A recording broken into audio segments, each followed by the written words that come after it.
সংগীসকল বাদ দি মই এই পবিত্ৰ মঞ্চৰ পৰা বাকী যিসকল আমাৰ অসমীয়া আছে অসমবাসী ৰাইজ আছে তেওঁলোকক এটা বাক্য ক'ব বিচাৰিছোঁ যিসকল সমাজৰ কথা মই নকওঁ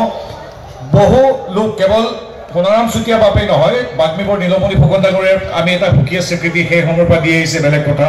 মুখেশ্বৰ শইকীয়া বাপুলৈকে যিসকল প্ৰাতঃস্মৰণীয় ব্যক্তিত্বই সংঘক আগুৱাই লৈ গৈছিল বিশেষকৈ মই যিহেতু এতিয়া প্ৰাসংগিকভাৱে সোণাৰাম চুতীয়া বাপৰ কথা কৈ আছোঁ মই বাকীসকল মানুহ যিসকল আমাৰ সদস্য নহয় সংগী নহয়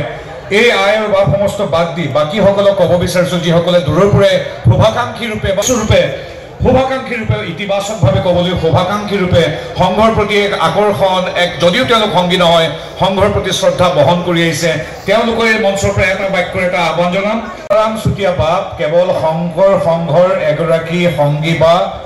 শীৰ্ষ পদত থাকি সেৱা আগবঢ়োৱাৰ অধিকাৰ নহয় সোণাৰাম চুতীয়া বাপ সমগ্ৰ অসমৰ সমাজ জীৱনৰ এক উজ্জ্বল জ্যোতিষ্ক কোনো যাতে কেতিয়াও সোণাৰাম চুতীয়া বাপক সংঘৰ পদাধিকাৰ আছিল বুলি সংঘৰ আমাৰ যিটো সাংগঠনিক শক্তি আছে সেই সাংগঠনিক শক্তিৰে এগৰাকী সীমিত ব্যক্তি বুলি যাতে কোনো ভাবি নাথাকে যিসকলে চৰ্চা কৰিছে যিসকলে জানে তেওঁলোকৰ সোণাৰাম চুতীয়া বাপৰ প্ৰতি অগাধ শ্ৰদ্ধা আছে কিন্তু যিসকলে নাজানে তেওঁলোকৰ উদ্দেশ্যে মই এইটো কৈছোঁ এটাই কথা ক'ব বিচাৰিছোঁ সোণাৰাম চুতীয়া বাপৰ জীৱনচৰ্যা যদি আমি কিছু অধ্যয়ন কৰোঁ আমি গম পাম যে কিদৰে হাজাৰ বাধা বিঘিনি নেওচিও অসমীয়া এগৰাকী অসম সন্তানে কিদৰে সূৰ্যৰ দৰে উজ্জ্বলতৰ হ'ব পাৰে কিদৰে আমাৰ এই সংঘ কিদৰে আজি কেৱল আধ্যাত্মিকতাই নহয় কেৱল বিভিন্ন আধ্যাত্মিক ৰীতি নীতি বা ঈশ্বৰ সন্ধানী যাত্ৰাটোৰ এগৰাকী পথিক ৰূপেই নহয়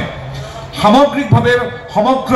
প্ৰজ্ঞা সন্ধানী এই যাত্ৰাটোত কিদৰে সমাজ সেৱা শিক্ষা দীক্ষা সংস্কৃতি সকলোবিলাক সামৰি আগবাঢ়ি গৈছে এই কিতাপখনত যিদৰে পোৱা যায় সোণাৰাম চুতীয়া বাপৰ দৰে আমাৰ যিসকল আগৰ অগ্ৰজ ব্যক্তি আছিল তেওঁলোকৰ জীৱনচৰ্যা যদি আমি অধ্যয়ন কৰোঁ তেতিয়া কেৱল সোণাৰাম চুতীয়া বাপ বা সেই জ্যোতিষ্কসকল নহয় সমগ্ৰ যিটো এই আধ্যাত্মিক আন্দোলন শ্ৰীমন্ত শংকৰদেৱ সংঘৰ তাৰ বিষয়ে আমি জানিব পাৰিম আৰু এইবিলাকত সহায় কৰে আজি যি দুখন গ্ৰন্থ উন্মোচিত হ'ল ইংৰাজী আৰু অসমীয়াত এই গ্ৰন্থ দুখনে আমি ভাবোঁ এই যাত্ৰাটোত এক শক্তিশালী ইন্ধন ৰূপে আৰু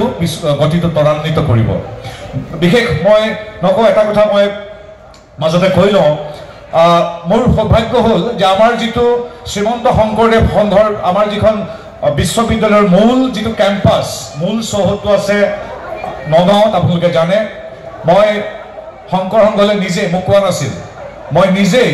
উপজাচি মই সেৱা এভাগ